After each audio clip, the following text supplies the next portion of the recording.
Okay, hello everybody. You're watching Going Viral and going viral from goingviral.news. And this is Ken Aaron on the West Coast in Los Angeles.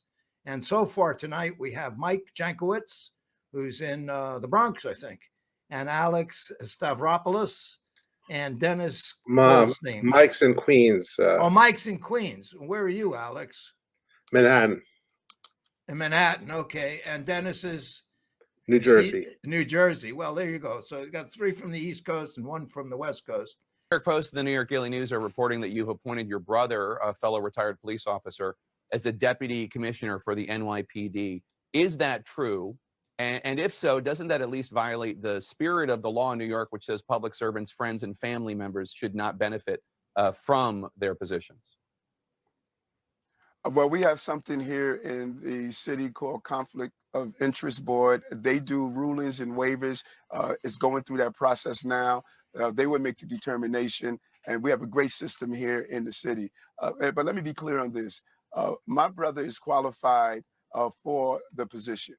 Number one, he will be in charge of my security, which is extremely important to me in a time when we see an increase in white supremacy and hate crimes. I have to take my security in a very serious way. But at the same time, I need that right balance. I don't want the people of this city to believe that their mayor is not approachable and he's not willing to engage with them on the level that I want to represent. You saw I took the subway system when my day one in office, and those are the types of things that I'm going to do. My brother has a community affairs background, the balance that I need. He understands law enforcement. He was a 20-year retired veteran from the police department, and I need someone that I trust around me during these times for my security, and I trust my brother deeply. You've also named former NYPD Chief Philip Banks as your deputy mayor.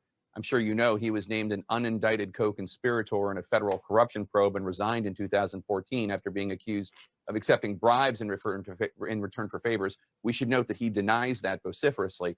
But are you worried at all about the message you're sending by appointing someone with that record to be your number two? Not at all.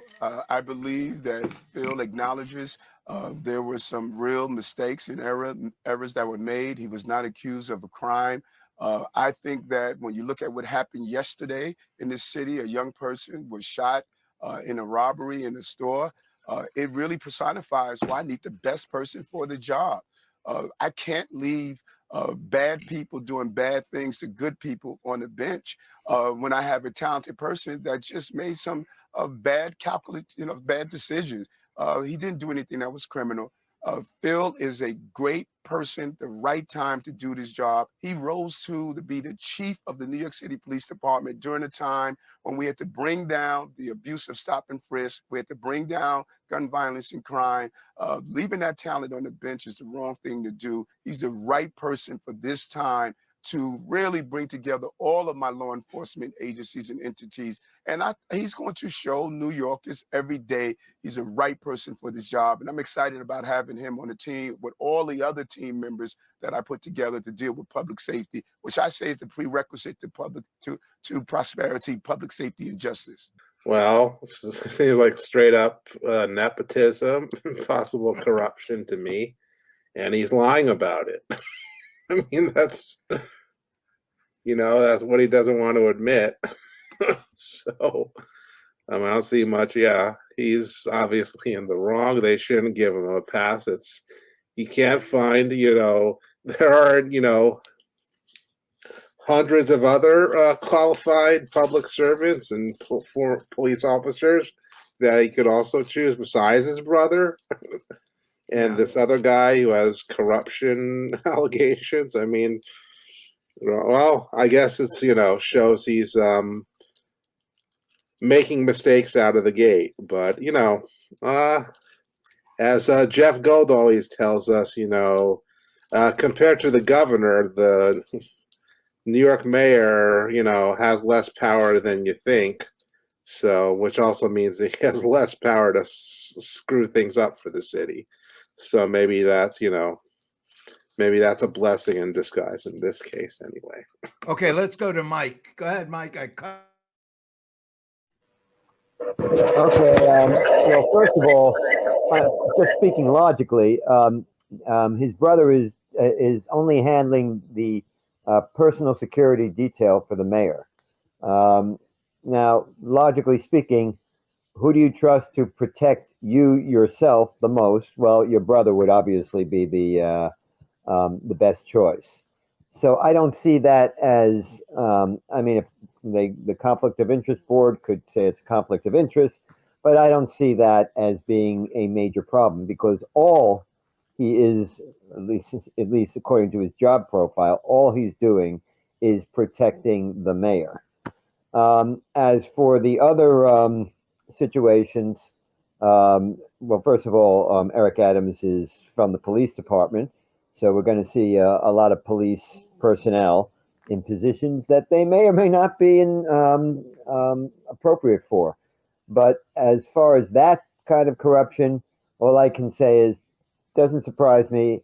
Business as usual in New York City. Eric Adams is a reactionary. They say he's conservative, but he's a reactionary. We're living in revolutionary times, and we need a revolution in values, and he's not giving it to us. And we're on the verge of a lot of police reforms, and he's going to hinder them. He's like blocking the way. And I would say we have to build a protest movement against them.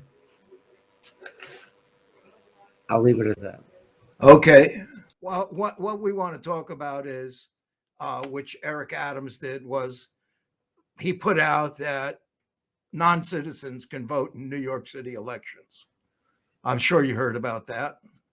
Well, what do you got to say about that, Mike? What do you got to say, Mike? He put out Mike? what specifically did he say about New York City elections? No, I didn't hear about it. Oh, about non-citizens being able to vote in New York City. Yeah. Well, yeah, I don't. Basically, he's saying that all people who reside in New York City will be able to vote. Again, if somebody has a problem with it, they can do what everybody else is doing and start a lawsuit or bring it to court. But I don't see it. But first of all, somebody is residing. Again, just going by common sense, if somebody's living here and working here and paying taxes here, from a common sense point of view, they should be able to vote on who's going to be running their lives, basically, outside of their home and sometimes inside their home. So, this whole thing, well, you have to be a citizen in order to vote. Yes, there are theoretical and ideological reasons for it, and there are reasons based on the U.S. Constitution. There might be an issue with federal. Thanks, Mike. Thanks. Go ahead, Alex. There might be an issue with federal elections, though. But Alex, what's your reaction? I mean, you can. I don't see it personally. I think they should be allowed to vote. They contribute their taxes. And in a lot of cases, like with, say, Social Security, they contribute taxes and they don't get any benefit. So, if there isn't that part of, being a citizen, paying into the system essentially. And certainly, we count them for the census. They help determine funding and things like that. The number of representatives, I think in a legal sense, and probably someone like if we ever get Jonathan back on, or someone with legal expertise might know better. But I think the way each state, of course, sets the requirements of who's allowed to vote in. I think even federal elections. Again, the only thing in the Constitution is who can run for president or vice president. 35 years old, must be born in the U.S., etc., or a naturalized citizen. I think they say. Yeah. So if New York's, Eric Adams and the people of New York can't vote, that they can. I don't think they can make it a law that they could vote, in federal, choose how people vote in federal elections. But if New York State if they manage, the legislature passes the bill, the governor signs it, or they override the governor's veto, you could do that. And again, I don't see personally a problem with that. Again, um, undocumented immigrants contribute a great deal into You their support it. society. You They support have it. a lot of them have kids who are American citizens anyway, so they shouldn't have any vote in what their kids, just because didn't come here legally. I mean, they do have, they should have a role in politics, and Okay, they will have well, anyway. okay, But, let's welcome Jim, and Jim, let's yeah, see if his uh, mic works. Go ahead, Jim. Let's unmute say, Jim. Oh, well, tell them what the issue is, because yeah, the issue is Eric Adams said you don't have to be a citizen to vote in a New York City election. Well, De Blasio said that. Well, Eric Adams supports it. The city council introduced that for people, and it's probably New York has always been an innovator in terms of policies that concern social democracy in America. That's always been the case in New York City. So this will probably be a highly contested issue, which will spill over into the rest of the country. We know, of course, it's going to be quite volatile, given the kind of midterm domestic politics we're having, and also the presidential election in 2024. So, because one of the things that Trump always says, "My God, they want to all those undocumented people. You got to count them out, stop the stealing." So I can just see it adding kerosene to the fire of some of those people. But the hell with them, because these people in New York who come in here and work, and I mean, how many people I know, so many undocumented people who have been living in New York for years and years and years, working, paying taxes. So the hell with these xenophobic jackasses. They should go jump in the lake. Okay, which lake? Even if they any goddamn lake, they could go to Los Angeles and jump into the Pacific for all I care. Okay, but they could jump in the Hudson even if they're not citizens. No, it's not a question of citizen. What does it mean to be a citizen? I mean, how many Americans who are illiterate in terms of their understanding of the complexities of racism in our country, they claim to be Americans? Fuck them. They're not Americans as far as I'm concerned. They're just a bunch of ignorant jerks. So, come on. I mean, where do we draw the line on what does it mean to be a citizen? What does it mean to be this? What it means to be that? If somebody's here for 25 years paying taxes, and then on top of it had served in the U.S. military, and then they deport them down to Mexico, that's outrageous. That is frankly un-American. Okay, right. That's un-American, unpatriotic. And and they can take their American flags and shove it up their ass, as far as I'm concerned. Right. Well, I just want $1. I just want a $5 bet. You're getting an echo. I could get an emotion out of you very briefly. Hey, listen, guys. Jim and Alex. Alex, try sharing something. Let's see. You're on with Chrome now, right? Chrome, yeah. No, I'm not. My Chrome. I'm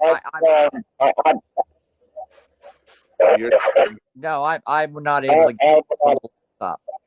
So okay, Jim. I got it, Jim. You're handicapped today. Let's give Alex a shot. Let's just give Alex a shot on sharing. Mike, we're gonna give Alex a shot to share. Wait, then we'll come to you, Mike. Right now, saying to you got something, Mike? Alex? Wait. Okay, wait. You run something, Ken. I gotta open system preferences and all this other BS. Okay, all right. Well, let's go to Mike. Mike wants to come in on a citizenship thing. Go ahead, Mike. Well, yeah, because they want something else. I mean, you have people in Texas making their own set of laws, making their own rules on how people can vote and who can vote. And of course, this affects a federal election. I don't want to hear any crap from them about what New York does. If New York wants to say, yeah, you don't have to be a citizen to vote, what we're doing is certainly no more extreme and far less so than what people in Texas and people in these what they were trying to do in Arizona and all these other states, all these right-wing attempts to curtail voting rights. And the fact that the Republicans won't even vote to continue the Voting Rights Act. So I agree with Jim. Fuck them. You know, they want to make up their own rules, then New York will make up ours. That's all I wanted to say. Thanks. That sounds like a healthy attitude. Okay, Alex, you got something here. So this is Al Jazeera about Breivik's. He's up for parole, and well, this will be interesting. Unapologetic, and as Breivik arrived in a makeshift court inside Cheyenne prison, demonstrating a continued belief in the far-right ideology that inspired his crimes. The 42-year-old is asking for release on probation as the minimum period of his sentence is up. Well, today I renounce all forms of violence and terror, along with the objectives in the manifesto, and I give you my word of honor that this is behind me forever. But this doesn't mean that I won't keep fighting for a national socialist takeover of Norway and the West. Breivik murdered 77 people on July 22nd, 2011. 8 died when he detonated a car bomb in Oslo. He then travelled to the nearby island of Utøya, where a group of teenagers were on a Labour Party youth camping trip. He killed 69 of them. It is Norway's worst peacetime atrocity. But his psychiatrist says he still shows no remorse for his crimes. Prosecutor Hulda Karlsdottir outlined why he should not be granted parole. As the court sees it, the psychiatric prognoses have to be used as a base. Even if the defendant is not diagnosed with a personality disorder, his crimes could just be seen as a result of a deviant personality. This means that the defendant, after serving a sentence of 21 years in prison, would still remain a very dangerous man. He should remain in prison. Lisbeth Royland, whose daughter was killed by Breivik, heads a family and survivors support group. She fears giving Breivik a platform could inspire like-minded extremists. My biggest fear is that we will have the opportunity to spread his message to other people. Like we know that Munchausen, who had the terror attack on the mosque in Norway, was also inspired by Breivik, and there might be many others. Breivik is serving Norway's maximum prison sentence of 21 years, which can be extended indefinitely if he's deemed a continued threat to society. The routine hearing will last for a maximum of 4 days. 4 days in which families of his many victims and survivors will no doubt relive their pain. Charlie Angela, Al Jazeera. Right. Well, remember, he had his expressed ideology is weird, again, kind of combination of neo-Nazism, kind of European version of, the Great Replacement theory, where, Muslims are going to replace good white Christians, kind of medieval, well, literally is talking about like a medieval, kind of like himself being on like a medieval style crusade against, for Christianity, against, against not just Muslims, but also against, essentially secular, non-Christian, Norwegian, politics, which again is why he targeted the center kids from this, from the political kind of like the youth league of the center-left Labour Party in Norway. One of the two big parties, and who he went after and killed on that island. So again, wonder what any other thoughts any of you guys might have on this. Obviously, it's not a weird topic, but and of course it connects to other issues of far right. Yeah, who wants to come up on that? How many hello? kids did he Anybody kill? hear How many me? kids did he, yeah. Well, this is 69. It's this is Mike, and on the mic, and first of all, yeah, I'm not quite sure I understand how he can still embrace National Socialism and claim to be nonviolent, since National Socialism is based in essence in violence. Even if they get in through a vote, they believe in violence against people who, like in the 30s against non-Aryans, particularly Jews in Europe, but also non-whites. So it's based in violence. So that's a bullshit, non sequitur there that he's arguing. And there's also, it goes back to the basic premise that most people, well, not, I don't say most people, but that many people, including myself, feel, which is that no remorse, no parole. That's it. So again, the fact that he even got this far in the parole system, in applying for parole, is I think a glitch in the Norwegian system. But well, it's very permissive, like well, I was shocked by the concept. He's only got 21 years. The full sentence is 21 years. Well, that's the max they give. It can be extended if he's considered a threat to society, which he still is. And we're nowhere near the 21-year mark. So this shouldn't have even come up, but it's a no-brainer. No-brainer, no parole. Well, he's still not as bad as he still hasn't killed as many people as some drone pilots, I guess. There's other people comparable skills. Okay, Alex has another thing coming up with Amy Goodman. You want to go for that, Alex? Where's Alex? Go back. It's weird because you got to like go back from window to window to unmute and all that. I'll just pull it up. You want to play? Okay, yeah. So again, let me just talk. So this is again, if you guys were following that, the case where the hostages were taken at that synagogue, the guy called for the release of this Pakistani woman, Afia Siddiqui, and that this is kind of brought attention to her case, which there's some rather interesting stuff that suggests that she's been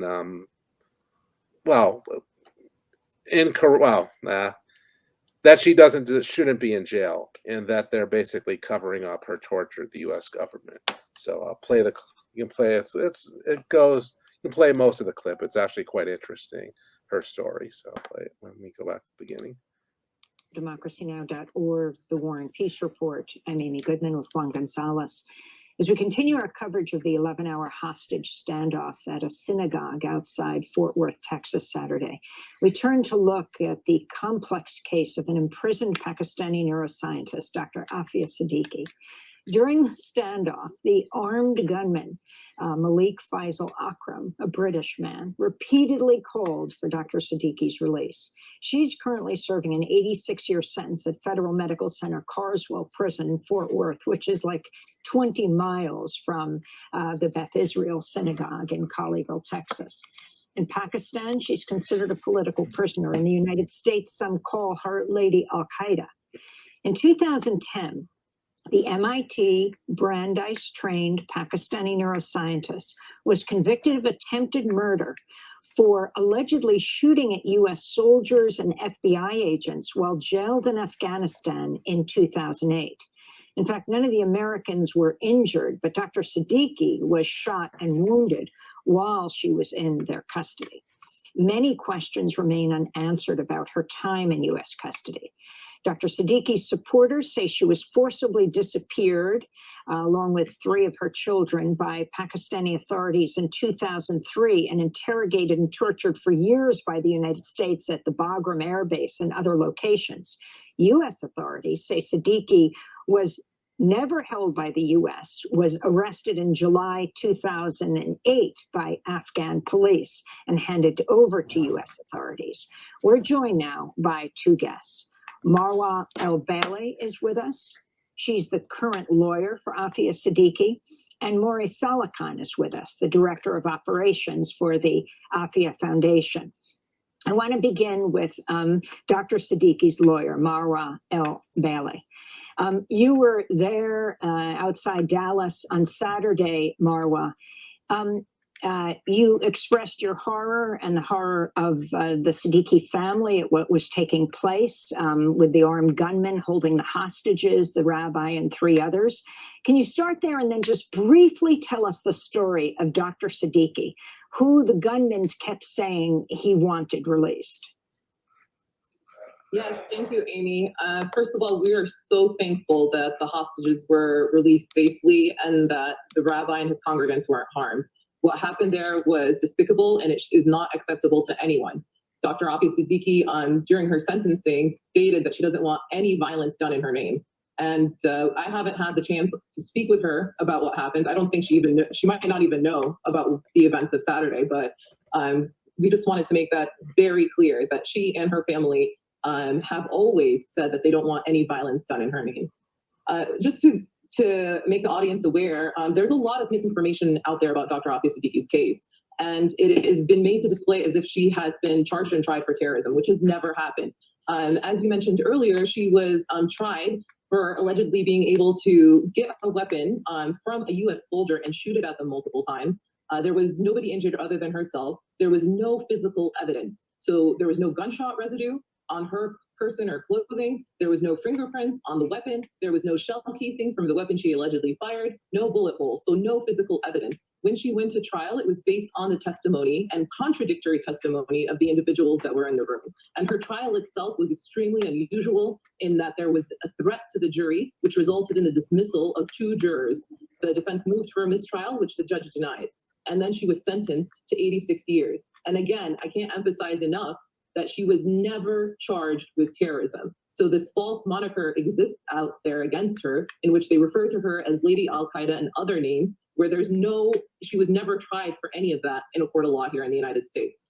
The other thing that I think is very important to mention is she is well known in Pakistan and is referred to by no less than the former prime minister as the daughter of the nation. And that was Prime Minister Yusuf Gilani. And both the National Assembly and the Pakistani Senate have passed resolutions on her behalf, in which they stated, the National Assembly of Pakistan in 2008 stated that they're deeply concerned about her arrest and detention. And they're concerned about the lack of information about her underage children who were underage at that time. And then again in 2018, the Senate of Pakistan, resolution number 399, said that it appreciates the efforts made by the Parliament of Pakistan and its committees for the repatriation of the daughter of the nation. The House reiterates that there is a dire need to take up the matter with the government of the United States of America again and solve the same. So this is by no means a fringe issue. There's a serious concern out there about Dr. Afia Siddiqui, and it's really, really unfortunate that it's come again to media attention with somebody that she has no connection with, that she would never support whatsoever. And Marwa Bailey, I wanted to ask you the issue of her originally being disappeared back in 2003 as a result, apparently, of the complicity of a previous Pakistani government with the FBI. Could you talk about that and how she then ended up in Afghanistan? Yeah, so in 2003, March of 2003, so Dr. Afia Siddiqui studied here in the United States for over 10 years. She was on a student visa. She is a graduate of MIT undergrad and then PhD in neuroscience, which studied how children learn through imitation. She moved back to Pakistan in June of 2002. In March of 2003, the FBI issued a seeking information alert. They said that they didn't have any evidence connecting her or her ex-husband, who also had a seeking information alert issued for him, Dr. Muhammad Amjad Khan. They didn't have any evidence connecting either of them to terrorism, but that they were wanted for questioning. What we do know happened is that several news organizations, including NBC Nightly News, Newsweek, The Indian Express, Dawn, published articles that said she had been taken in for questioning. And then all of a sudden, within a few days, that was walked back. And what we do know is that from March of 2003 until July of 2008, Dr. Afia Siddiqui's location was never confirmed. She was mentioned both by the NYU Law Center for Human Rights and Global Justice in a 2005 fate and whereabouts unknown, detainees in the War on Terror report, that she was potentially in U.S. detention and may be held in a U.S.-controlled secret location or foreign facility. And then she was again mentioned in the 2006 Amnesty International report. And we also have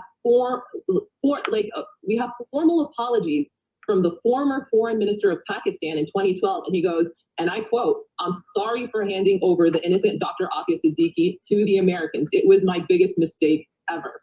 So there is a lot of questions surrounding her location and whereabouts between 2003 and 2008. And Dr. Afia Siddiqui maintains that she was held in secret prison sites. And her name is mentioned in 2 of the footnotes of the Senate Intelligence Committee report on torture, and only the executive summary has been released. So we don't know if she and what really happened to her is included in that 6,000 page actual report. Can you just explain how she was then picked up in 2008 after 5 years?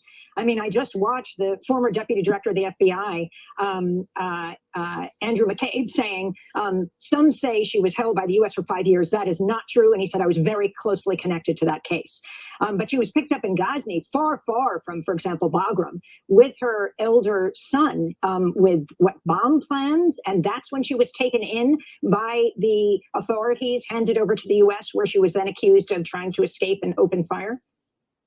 Yeah, so she disappeared off of the streets of Karachi, Pakistan, and as we mentioned, in 2003. So hundreds of miles away in Ghazni, Afghanistan, which I believe is only an hour or 2 away from Bagram or Kabul. She was found on the street by Afghan police. She can't speak any of the local languages. She looked completely disheveled. She was emaciated, weighed about 90 pounds at the time of her reappearance. She only had her eldest son with her. Her 2 other children were nowhere to be found. And so the Afghan police took her into custody. And then on July 17th, and then on July 18th, 2 FBI agents were flown in from Kabul by helicopter. And then local soldiers who are based in FOP Ghazni went in to question her. The official story is that they were brought into an Afghan police station. They went into a room that was separated by a yellow curtain, and that they did not know that she was behind this curtain, and that one of these soldiers, out of respect for Afghan culture, puts down his M4 rifle, which from what I've read, every military member would never keep a distance from their weapon, especially when they're on foreign soil in the middle of a war. He says that he puts it down, and somehow Dr. Afia manages to grab it, pick it up, turn off the safety and fire shots, and then the interpreter grabs her, and then somehow they manage to shoot her multiple times in the stomach, the soldiers in the room. And nobody else is injured. If we can, I'd just like to bring in Mauri Salakan, the Director of Operations for the Afia Foundation. Could you talk about why you become such a vocal supporter of Dr. Siddiqui? Yes. First of all, thank you for having us on and for dealing with this topic. In short, I heard former U.S. Attorney General Ramsey Clark, when we were together in Fort Worth, Texas, for Afia Siddiqui, and also he wanted to pay a visit to both Afia and Lynn Stewart, who was imprisoned at the same institution at that time. He said in a speech, "The case of Dr. Afia Siddiqui is the worst case of individual injustice I have ever witnessed." When he said these words, they resonated with me because that is the way I felt. I've been a human rights advocate for about 3 decades, and of all the cases and issues I've ever dealt with, this case has been the heaviest on my heart. This is the worst of the worst, and so this is the reason why we connected to it. And a year after she was brought back to the United States, half dead, and we have been vigorously doing as much as we possibly can to secure her release and repatriation since then. Well, I want to thank you both for being with us. We're going to continue to cover these stories. Mauri Salakan, Director of Operations for the Afia Foundation, and Mara Albele, current lawyer for Afia Siddiqui. Again, the lawyer and Okay, so that just, stinks all the way through. It sounds to me like what this is that, the U.S. government tortured this woman, or had, the Afghanis or the Pakistanis, or, again, put her in a dark hole. Maybe even sexual torture was involved. And I think they don't want people to hear her to be out. So they've concocted these ridiculous charges again. 90-pound women is wresting a gun away from, um, presumably larger American soldier, or the soldier in a war zone is like, oh, here, I'm putting my 9mm right in front of her, so she can grab it. It just, it stinks all the way through. So, that's interesting that it's taken this, hostage situation to bring attention from some people to the case. But I wonder if, Jim, have you heard, had you heard anything about this before? Do you know anything more Well, about? since we're doing an experimental thing with this software, it just convinces me that Amy is always a jackass when it comes to looking at these kind of issues. First of all, there's not any mention at all in anything I heard so far that she married the nephew of Khalid Sheikh Mohammed. Really? Okay. Yeah. Yeah. Like, where's that in there? And then, of course, to sit there and talk about the domestic politics of Pakistan and that this woman is become this cause celebrity. I mean, Pakistan is partly responsible for the defeat in Afghanistan. So, I mean, it's sort of ridiculous to listen to this so decontextualized. Yeah, she could have clearly been unfairly treated. I don't doubt that. I don't know what really happened, but I've only looked at the actual indictment. All right. And the indictment, and I don't know whether it's true or not, but the indictment gives a different picture about this woman. That she actually was learning how to use weapons in the United States when she was going to school in MIT. And she purchased night goggle vision equipment in the indictment. Body armor. Okay, so she may weigh 90 pounds, but what the hell was she buying body armor for, or night vision goggle equipment, or military manuals? She was sending military manuals back to Pakistan. So, those guys could be right. She could be unfairly caught up in the whole global war on terrorism situation. On the other hand, the fact that she was actually married to the nephew of Khalid Sheikh Mohammed, I mean, hello. I mean, that would let off the alarm bells. And remember, he was tortured. He was waterboarded. God, I think like 50 or 60 times I or think something more like. than 100. Yeah. And so I mean, yeah, okay, I can dig it. I can, but on the other hand, she doesn't come and approach this with any kind of, it's sort of knee-jerk anti-imperialism, reductionism, which she is so typical of. And don't get me started with her, because it just is. Let's put this out to the audience out there in the greater United States who listens to us, because they're not going to want to question and put any nuance to it, because they don't know anything about it, and neither does she. All they're looking for is, let's take a situation which they don't know a damn thing about, and let's rely on it as offering a twist to the story that, again, I didn't hear any. No mention of Khalid Sheikh Mohammed. So, come on, it's just, Amy always is a trip and a half when it comes to stuff like that, and then she'll get hyperventilated about it and raise a lot of money. It just always amuses me. Thanks. I was just going to bring that up.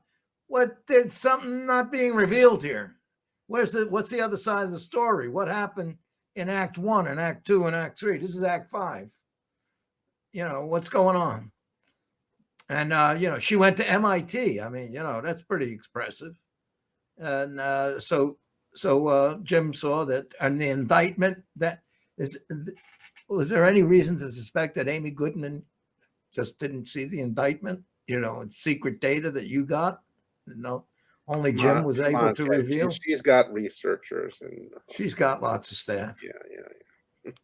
Okay, hey Alex, you got another one? Thanks. That's really enlightening. No. We have more fun and games. You got to mute. Dennis, can you remove your unmute? Came on. There we go. You're unmuted. Do you hear me? Yes, Dennis, we hear you. Amy Goodman is an opportunist, and she's also very dogmatic. And those two aspects leave her less than trustworthy on any issue. And I'll leave it at that. I've been listening to her since the 1990s. Okay. Very good. Surprised to hear that, but yes, very good. Okay, Alex, you got another a little clip for us? Just a minute. Let me share again. So this next clip is from Al Jazeera. Yeah, I think it's I believe it's Al Jazeera. Wait, I gotta do the whole click this and that. Click this and click that. It's a no. Okay, so this happened yesterday in the UAE. Interesting escalation of their war with Yemen, and we'll talk more about what's going on here. Zoom in, captions, and there you go. But this is very interesting. With breaking news out of Yemen, where Houthi rebels have claimed responsibility for an attack on the United Arab Emirates. Authorities reported 3 fires in the capital of the UAE, Abu Dhabi, early on Monday. Police say drones may have been used. They issued a statement saying 3 fuel tankers had exploded in the Musafa industrial area, and a fire had broken out at a construction site at the Abu Dhabi International Airport. Let's bring in Mohammed Al-Attab, who is live from Yemen's capital, Sana'a. So the Houthis claiming responsibility, Mohammed. What more details do we know? Give them. You have to. Mohammed There's a Al-Attab, delay, can so you hear me in it'll Sana'a? come on in a minute. Mohammed Al-Attab, can you hear me? Yes, the latest developments and regarding the latest escalation and also the Houthis attack on the Arab Emirates. But so far we haven't heard exactly the details of this operation. Only we have heard from the Houthi spokesperson Yahya Saree, who said that he will give more details in the upcoming hours. We know also according to some media means that the Houthis have also carried out some attacks to the southern areas of the Saudi Arabia kingdom. Also, this attack, according to the Houthis Minister of Information, he says that this attack inside the United Arab Emirates is to teach the United Arab Emirates a lesson, according to what he said, that in order to stop its involvement and also its participation in the Saudi-led coalition war in Yemen, according to his statement. But this latest development in Yemen, also that this war is still continuing for the 7th year. The humanitarian crisis continues to further deteriorate. People are suffering from the shortage of fuel and also the lack of opportunities for their income, for their families. So the situation has reached really a difficult and a turning point. Now the Houthis have started escalating their attacks against the United Arab Emirates. We could remember the last confiscation of the United Arab Emirates flagged cargo ship that was confiscated off the coast of the Yemeni coast. The Houthis said that it has carried out weapons and also support for the United Arab Emirates backed forces in Socotra, while the Saudi-led coalition said that this was a medical ship. So now we are witnessing a new development. The Houthis now have attacked the airport. Also, they have attacked 3 fuel lorries. The situation is developing in a dangerous way. That has this conflict and has spilled over to reach the United Arab Emirates, to reach it has continued to reach the Saudi Arabia. A significant development indeed. They have announced and declared that they have had Houthi drones just hours, minutes ago. So we hope, and also observers and political analysts hope that this conflict could reach an end, especially that this attacks and also conflict continue to have its impact on Yemeni civilians. Thank you. Thank you so much for that, Mohammed Al-Attab, with the view there from Sana'a, a significant development, as Mohammed said there. Let's discuss this further now with Hashem Ahelbara, who's covered the war in Yemen extensively. As Mohammed said there, the Houthis have regularly targeted Saudi Arabia recently, but the UAE had somewhat disengaged from this conflict as of, the last few months. Why would the Houthis target them now? So basically, when the conflict started in 2015, the Emiratis and the Saudis were the key architects of the coalition that was built to defeat the Houthis.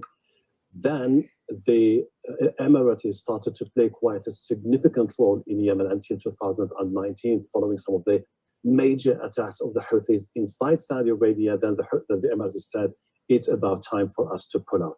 The Houthis are saying that even though the Emiratis managed to withdraw some of their troops, they remain quite instrumental. For example, we know that some of the elite forces in Yemen are backed, trained, and financed by the United Arab Emirates, and they are part of the operation which is underway now in Shabwa and in Marib. This is an indication that the Houthis are really frustrated with the Emirates. So they want to drag the Emiratis back into the conflict. I was in touch with Mohammed Abdel Salam just a while ago. He's the key spokesperson of the Houthis, and he said the operation today is a message to the Emiratis that we are going to do whatever it takes to make it extremely difficult for them inside the UAE and to push all the international companies to pull out from the Emiratis unless the Emiratis stop interfering militarily, politically, and economically in Saudi Arabia. So this is a message from the Houthis to the UAE. A significant development in the conflict. For them to be able, after all these years, we're talking about almost 7 years, to send drones into the Saudi Arabia or into the UAE, it's a message that we're far from defeated. This is definitely going to further strain relations between the Emiratis and Iran, because Iran, the Emirates, and Saudi Arabia have been saying that the Houthis would never have been able to launch those drones had they not been given technology and support from the Iranians. Now, the UAE state news agency Hashem is reporting that at least 3 people have been killed and 6 others injured in the explosion of that tanker in Abu Dhabi. 1 Pakistani and 2 Indian nationals killed in the explosion of the tanker trucks in Abu Dhabi, and at least 6 others wounded. So, as we said, a very significant development that the conflict has now reached the UAE itself. What is the wider implication of this for the war in Yemen? So this is exactly what is happening on the ground as we speak. President Abdurrabbu Mansour Hadi and his troops, backed mainly by the United Arab Emirates, have launched a major offensive, and they managed to take over the province of Shabwa, which was under the control of the Houthis. Now they are launching another major operation in Marib, all the way to north towards Al-Bayda. Why are they doing this? Because until a few weeks ago, if the Houthi managed to take control of Shabwa and Marib, it was going to be the beginning of the end for the internationally recognized government, a massive humiliation for the United Arab Emirates and for Saudi Arabia. Now the Emiratis managed to sort of reverse those gains by the Houthis over the last few years, and they are making quite significant impact, particularly with the elite unit called Al-Amaliq, which is financed, backed by, and trained by the United Arab Emirates. And this explains why the Houthis are frustrated. Just earlier this month, they seized a ship, and they said this is an Emirati ship with military assets. There have been some negotiations to try to free the ship and release the 11 crew members, and the Houthis have been saying this has to be part of a major political deal to put an end to the conflict. That is not happening. With this particular attack today, we're likely to see further escalation in the region, and particularly in Yemen. We're likely to see the Saudi-led coalition now launch major attacks against Houthis, particularly in Marib and also in the capital, Sana'a. And just to recap for our viewers who are just joining us now, Hashem, at least 3 people have been killed and 6 others injured, according to Emirati officials, after a petrol tank explosion in the United. This is the world's first reusable. Okay. So obviously that's a rather interesting escalation of the situation. Again, the units that they're mentioning are the so-called giant brigades. give me a minute later, I can see. I can bring up a map from South Front to show the. Actually, let me do that right now. Show the current front. The front lines. Oh, so but I'm sure Jim, among others, will have some other things to say himself. So yeah, just go ahead, Jim, while I find a map that can help us out here. Okay, Jim, you got any commentary on this? Is Jim still there? Can't unmute. Yeah. They chose to mute themselves. I think Jim might take a relax. Or Hey, well, while you're looking, the double function here. Explain this more like a football narrator. Who attacked who? Wait, jeez, why is that? Okay, wait a minute. It's Jim's back. the Houthi again, the Jim's back. Yemeni Let's get it, Jim. government, basically. You saw that thing about the attack on Yemen. So here's the map. We are here. Okay, zoom in. So yeah, let's the current military situation. So okay. So if you go just like follow your line east from Sana'a, the capital, SANAA, you'll see Marib.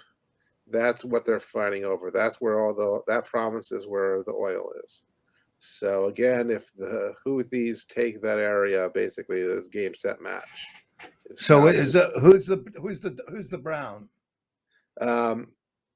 ISIS. And the purple. Well, sorry, the gray is Al Qaeda in the Arabian Peninsula. The brown is ISIS again. The green is again Saudi, so that's UAE and the Saudis basically. Again, for several months, the UAE had stayed out of the fighting, but now again with the Houthis basically on the verge of victory, they've intervened to stop it, and so now the Yemenis are like, "You guys want to fight? Let's fight." So they attacked. The key thing, the key question here, key question I have, and then we'll go to, I guess, Jim. This is, are these populations of Yemen fighting each other, or is it mostly Saudis fighting Yemen? Are basically foreign mercenaries. They're like the Saudis and the UAE. They hire like Sudanese from other mercenaries, basically from other Somalis and people from other African countries, other Middle Eastern. So a lot of them are essentially mercenaries from other. They're not even the Saudis don't want to fight themselves. They don't have a good track record. The Saudis don't want. Remember, they ran away. They basically ran away when, as Jim can tell you, when remember there was that. During the first Gulf War, there was Khafji. When the fighting in Khafji happened, basically the Marines had to go in and save the Saudis, who I think at one point basically ran away from the Iraqi army. So they're not good soldiers. Okay, so what did we learn? They're Jim, Alex, what did we learn from that report? Well, the war is being escalated, and again, this could be significant economic damage to the UAE. Again, obviously, they had to temporarily suspend flights to Abu Dhabi because a drone could show up and blow up a 747 or something. So, okay, so this could have a significant economic impact. I mean, they could target their oil too, which obviously is key. I'm going to see if I can find a regional map to broaden this out a little bit. But Jim, can you make any comment on this, or would you care to? Jim, we know you're there. Did Jim fall asleep on us? No, I mean, it's not. Jim never sleeps. So maybe here we got Yemen here. Wait a second. I mean, well, if you go again southfront.org, you see that Yemen map now? The latest map, because again, this is 2019, so this is not up to date. Are you seeing this big yellow map now? Yeah. Okay, so above, the key thing you got is Saudi Arabia to the north, Oman to the right, Yeah. Yemen, UAE Dubai. is further off map to the right. Yeah.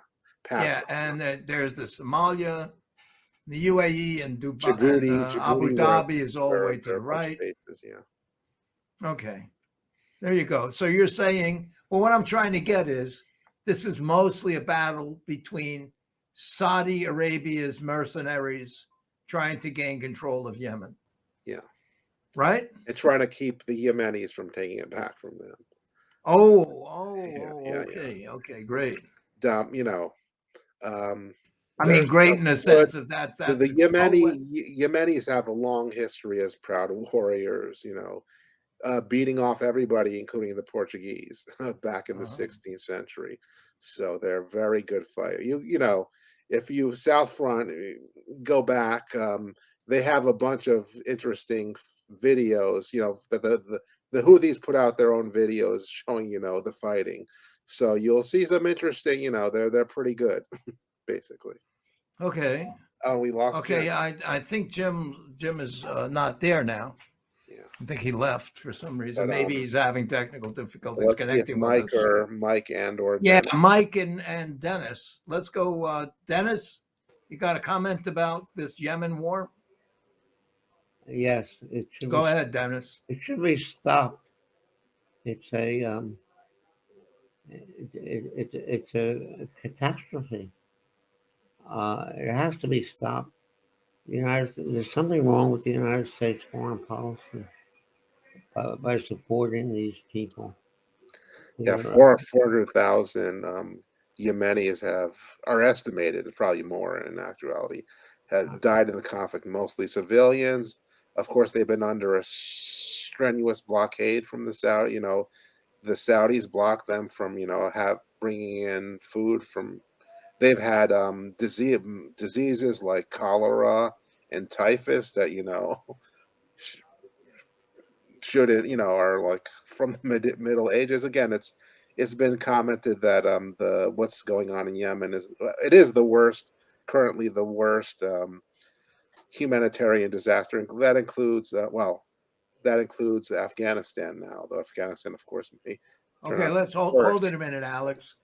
Jim, you're back in. Can you add a comment about the conflict in Yemen? Jim hasn't been in and out, but Jim, are you there? Jim. Yeah, I gotta leave because I've been bounced out 6 times and I'm probably gonna get bounced out again. So this is not working tonight. Okay, we're talking about the strike in Yemen. Yeah, I know. Forget it. I mean, in the UAE. So that's been a cold pain in the ass trying to get in and out of here for the whole time. So the hell with it. I'll see you guys tomorrow. all right, Ken, do you That's have a the end of that date. Okay, all right, yeah. Well, I think Mike made a good suggestion, and Alex, I think you and I ought to draft a letter and send it to the Israeli Defense. The UN. Israel. Can, Israel could come right in there. I can take over to 42nd and, you know, present it. Israel, just come in, take control, and say, "All right, we've talked to everybody, and this is who's in charge." Did you say Israel should? Yeah, why not? Israel actually has seized one Yemeni island, or they're supposed to be operating out of it. Yeah, so they are there. Huh? In the reach in Yemen. Yeah. Well, that must be their fault then. Maybe that's the problem with Israel. If you listen to the Houthi propaganda videos, they will say, you know, as part of their spiel, death to Israel. So they think Israel is part of this. Yeah. Well, they can all agree on that, can't they? I guess.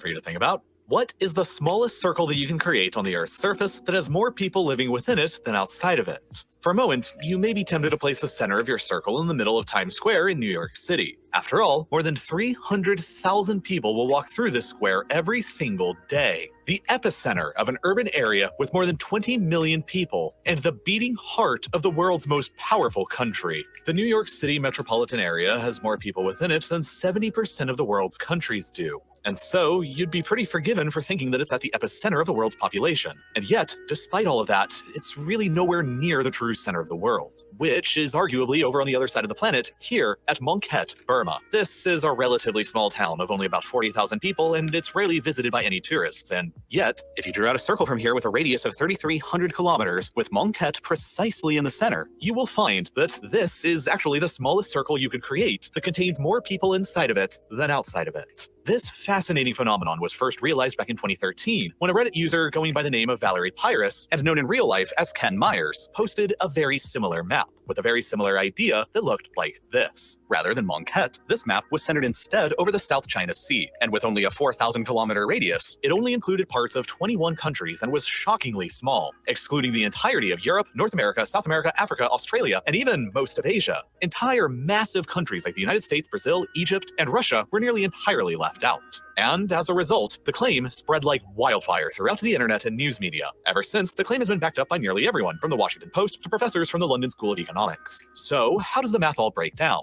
Well, for starters, the circle includes the entirety of China and India, the world's two most populous countries that, when combined, are home to 2.8 billion people and more than 35% of the entire human population. Already on their own, China and India combined have more people than the entirety of Africa, Europe, North America, and Australia all combined. But there's many more highly populated areas within the circle than that. Most of Pakistan is included with her 225 million people. Bangladesh adds 172 million. Japan adds another 125 million. The Philippines adds a further 111 million. Vietnam, another 98 million. The Korean Peninsula, another 77 million. While the islands of Java, Sumatra, and Borneo all add together another insane 220 million. The small island of Java alone, roughly the same size as the US state of Louisiana, is the world's most populated island, with nearly 148 million people calling it home, which is a higher population than the entirety of Russia, all crammed together on an island that's smaller than Louisiana. But what's also fascinating is that the circle also includes a lot of empty areas too. It includes nearly the entirety of Mongolia, the world's most sparsely populated country, where, on average, you'll only find 2 people for every square kilometer of land.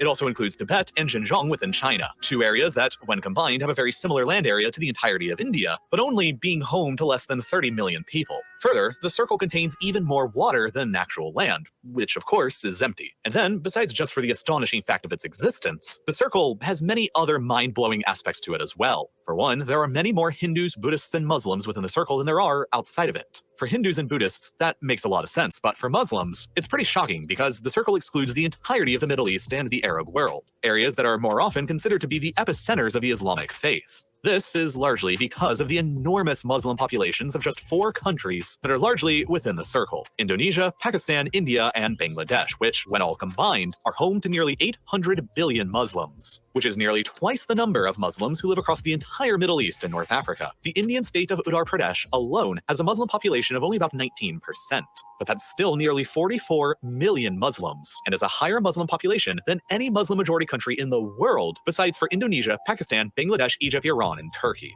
Further, China has more Muslims than the entirety of Syria, and when you add them in, along with the tens of millions of other Muslims within the circle across Malaysia and the Philippines, you easily get to a figure of more Muslims living within the circle than outside of it, making Southern and Southeast Asia the real epicenters of the Islamic population. In 2015, the Valerie Pyrus claim was verified by London School of Economics Professor of Economics and International Development Danny Quah, but Quah was interested in pushing the experiment even further beyond Myers's original idea. He found that not only was Valerie Pyrus correct, but that if he adjusted the placement of the circle just a little bit, he could actually shrink it while having the inside of the circle still contain half of the world's population. When doing this, he gave his new circle a smaller 3,300 kilometer radius, surrounding the Burmese township Mongket, henceforth making Mongket the physical center of most of the world's population. Quah's new map, placed atop a 3D globe, is even more fascinating. Half of the people in the entire world living right now are all inside of this small circle, and unlike the old map, it almost entirely excludes Japan as well, the world's 11th most populous nation. But the existence of the circle only begs another question. How did most of the world's population end up being inside of it? Well, the circle is centered over a large part of Asia, and this is where the majority of the human population has been now for thousands of years, at least as far back as 1000 BCE. The closest that any other continent has come so far in the past 3,000 years to Asia's population was Europe at the turn of the 20th century, and even then, Europe's total population was only 43% of Asia's total population.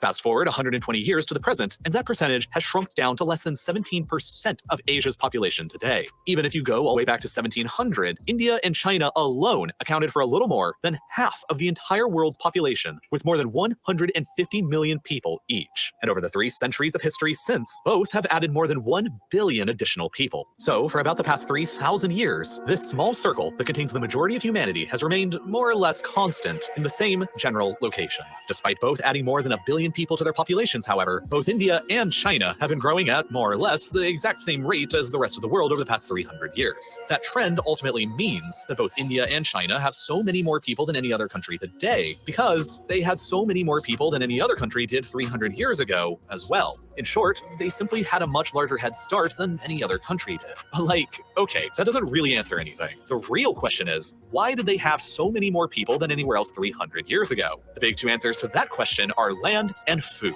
China and India, measured by land, are both massive places, and they both have large rivers that flow across easy-to-farm plains. Modern India has more arable land than any other country in the world, and unsurprisingly, China has the 4th highest amount behind Russia and the United States. The reason why China had more people than either of those countries 300 years ago, though, is that Russia has a bit of a problem with the cold, and they mostly can't grow crops year-round, while the United States just simply didn't exist yet. So, once again, China simply had a bigger head start with thousands of years of farming and development over both Russia and the United States. All of this arable land, combined with the ability to grow crops on it year-round, enabled both Indian and Chinese civilization to simply be able to plant more farms than anywhere else, which meant more villagers, which meant more farms, which meant more villagers, and so on. And the crop that these places were primarily growing was rice, which, when compared to other popular grains like wheat, contains significantly more calories per acre. For most of human history and then even into the present, the most popular grain that was grown across the Middle East and Europe was wheat, which only produces about 4 million calories per acre. That means that for every acre of farmland growing wheat, a civilization could only feed a little more than 6 citizens a year. Conversely, rice generates more like 11 million calories per acre, which means that when a civilization uses rice, every acre they use can feed more like 16 people. The choice between wheat and rice is obvious for population growth. When civilizations choose rice, as China and India and the other countries of East and Southeast Asia have, their acres of farmland can simply sustain more people than the civilizations who choose to farm wheat. And when they have the 1st and 4th highest amount of available farmland in the world, and they have the climate to farm year-round, it's not exactly hard to figure out why they've literally always had the highest number of people, and will continue having the highest number of people for a very, very long time. A higher source of calories in the form of rice over thousands of years is one of the major reasons for the higher population of Asia today. And on a personal level, having easy access to good, healthy food is one of the primary factors to living a good life. Well, to add to what he was saying, which is absolutely right, especially in southern China, around the Yangtze River, that area of China, they can grow basically multiple, I think it's 2 or 3, even going way back into like the before before Christ, yeah. They could do, I think 3 it's crops a year. 3 crops, a year of rice. Right. So that's why, historically, the southern half of China is where the population has always been, Right. Yeah. Like I was saying, Again, concentrated on the Yangtze. And the Mongolia is empty, because it's too barren. So with all of the politics and the military and everything, in that circle is like more than half the population, Right. And so in other words, in terms of care for human life, And that I but think also means more people also means they look, more innovation, more engineers, more people to invent. That's one big reason why it's China that has so many inventions like, paper, gunpowder, the Right. compass that are, key to human advancement. Yeah, you got a better shot, a better chance, and more chips on the table. The trebuchet military stuff as well, like the trebuchet, Right. They did it first. Dennis, any comment about Go ahead, Michael. No, I was going to say, well, first of all, I'm ahead. I guess I'm ahead of all you guys because I like rice, so I've got an advantage over you. Rice too much. Well, yeah, but I mean, I could almost live on it, almost. And that brings I like rice pudding. I like rice pudding.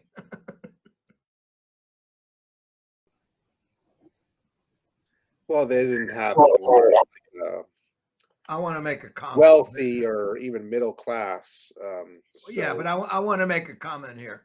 It's given the absence of war or plagues, if technology continues, and especially if conflicts diminish, you can see that this population will dissipate, will travel and populate other parts of the world. They need land. They're going to run out of land. They got 1.5 billion people in China and India, and not enough space. They need more territory, so they're going to go to Africa, Europe, America, South And America. that's only if you maintain industrial agriculture, though, Ken. Actually, the essentially kind of smallhold farms, subsistence farming is incredibly efficient. There's some statistic like 10% of farmers produce enough food. Again, that's the non-agricultural, non-industrial agriculture, which is about just making as much as you can. They feed 75% of the world's population. Again, because the most efficient way is basically a multi-crop kind of rotational thing. Right. Like the old. Again, this takes me back to my, teaching history courses, the 3-field system versus the 2-field system, the whole development of agriculture you get, yeah. So, I can remember there's a good documentary these French filmmakers did where they, based on some kind of like commune in France that essentially showed how efficient, again, like, a relatively small plot of land would be, again, if you just did like essentially a multi-crop, again, rotational type of system. And they essentially show, it also has a much less of a carbon footprint because everything kind of interacts, including like the bugs. So, that isn't, and of course we know, whatever, like the top 1%, they do an incredible amount of, both carbon emissions, but also, general use of resources. So if you kind of level things out, again, the amount of like carbon footprint of, say, like, a poor peasant in like Africa is almost, that's why, per capita, China and Africa and India are incredibly less than, any Western country, basically. It's just because they have so many people that China is the major emitter now. Well, I'm going to look up for similar videos and maps about consumption, GDP, and so forth. Interesting. It is interesting, isn't it? What do you think? What's the influence of that in geopolitics, of the fact of that condensation of population? You hear of Harold Mackinder, Ken? No. The World Island theory? Okay, so Mike probably knows this well, and I know Jim does. Is this part of geopolitical theory? Again, it goes back to, I think it's late 19th, early 20th century. So Harold Mackinder, he had this, it's called the World Island, basically. His idea was, well, the Eurasia dominates the planet, because that's where, again, all the population is. That's where most of the resources are. So basically the idea is, who controls Central Asia, which he called the World Island, then controls Eurasia, and then they can control the world. Then there are the peripheral nations, which include the U.S. Again, Europe is more peripheral, even though, of course, it's part of Eurasia, but it's on the edge of Eurasia, so it's more peripheral. Britain, because again, obviously, it's right in the middle of the height of the British Empire. So, countries like the U.S. and Britain were peripheral countries, and again, they were operating from the oceans, into Eurasia. But also, and then there are a bunch of, historians and kind of geopolitical theorists who argue about, well, the U.S. was able to be dominant because they projected power into Asia, and, they had control of, Al McCoy, historian Al McCoy talks about, they control the ends of Asia. They controlled, during the Cold War, they controlled Western Europe and East Asia, again, Japan, South Korea, obviously fought in Vietnam, but they essentially had a controlled authority over, again, the two major regions. And so even though they didn't occupy Central Asia, they could project power in, and that's how we won the Cold War, etc. But the argument is now that China is moving with the Belt and Road Initiative. They're actually accomplishing Mackinder's plan of, again, they control Eurasia, and they will, again, Well, let's call it. It's not as linked planned. by It's a rail pre- and pipelines and so on. It's a prediction. It's not They'll a plan. control most of the world economy, so they will, replace the U.S. because of that. So that, So what does he compensate for technology and control of the oceans and control of the air? Again, historically, you can move things faster and better by sea, and cheaper. But now with high-speed rail, you can move things faster by land. I mean, you can go by, a 200-mile-an-hour, Chinese bullet train, essentially. That's going to go faster than any 30-knot, container ship. Right. So, okay. So you think his predictions are pretty solid? Okay, let's go to Mike. Was that Mike squawking? Let's go. Go ahead, Mike. Let's go.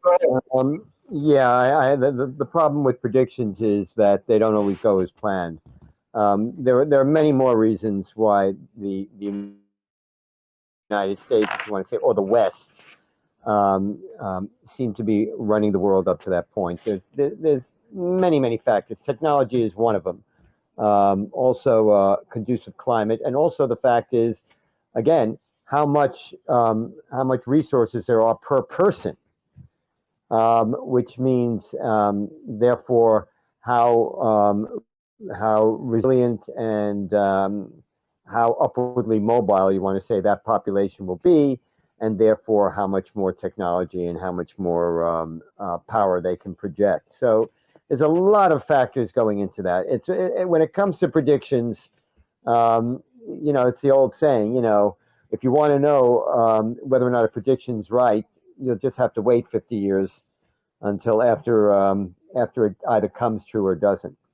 By the way, I just want to say something a little off that topic, which is that one discussion I'd like to have, and I prefer to wait till tomorrow when Jim hopefully will be back on, because yesterday, of course, was the birthday of the Reverend Dr. Martin Luther King. And Martin Luther King III actually had a march in Washington, much smaller scale, just several hundred people, but they had a march in which one of the mantras was, which I thought was pretty good, which had to do, of course, with the voting rights problem that we're having, and to say no celebration. In other words, he was saying that to celebrate Martin Luther King Day.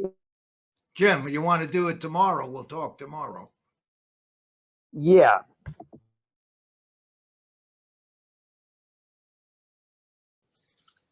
Come on, baby. Share,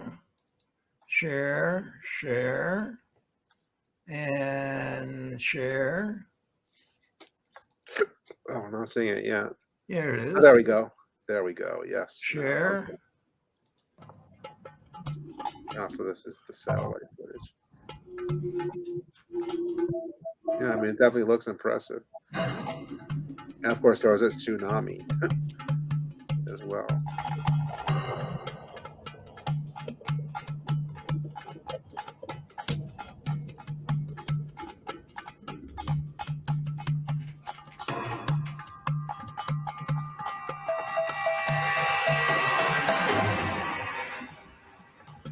Probably what like bikini, where the Mike hydrogen bomb looked like too. It's big.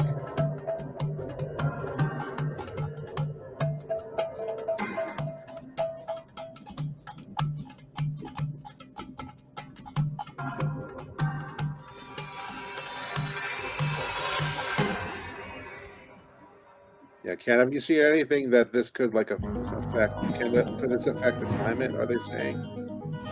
Let me see if there's another video there somewhere. Oh, there are a few out there, I think. Yeah, well. And there's some. Okay, here's many in Tonga had this or that. Yeah. Okay, watch this.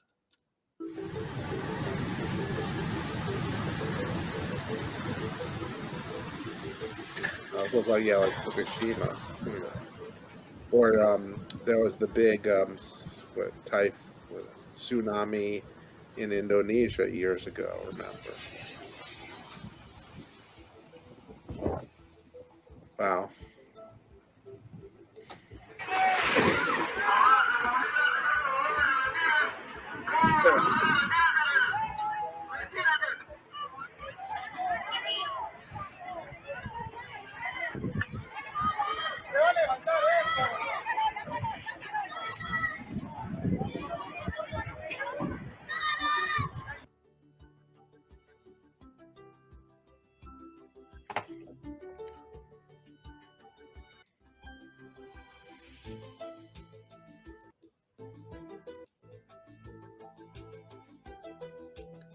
Yeah, they were showing like an entire village got like wiped out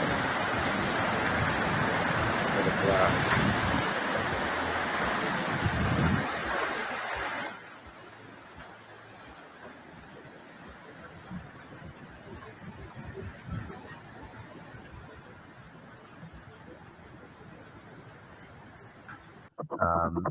Eruption. But the main communications connection, which is under the sea, was disrupted, was broken by that. So there's practically no communication between Tonga and the rest of the world at this point, or at least as of a couple of hours ago. So they're rushing ships over there with aid and supplies. Hopefully they're sending planes over. I mean, there's the old-fashioned idea of parachuting in supplies and medical supplies. I don't know why they haven't been doing that, but it's going to take a couple of days to actually relieve that population. It's disturbing, but again, I don't know if this volcanic explosion had anything to do with climate change. But if it did, or if we're going to see more, we've got problems coming up. Well, I don't think it's caused by climate change. It's, it's a volcanic whatever cycle, or, the movement of the plates and so on. But I mean, the thing is, it could have, historically, eruptions like these have actually, if they're big enough, affected the climate. I mean, supposedly the story of Atlantis from Plato and everything is based on I forget what. There's an island off the coast of Greece that blew up. Back during the ancient world, and caused major disruption to the Greek world essentially at the time, like sometime in like the 7th century BC. So that's probably where the myth of Atlantis comes from in the first place. Okay, great. We're bailing out.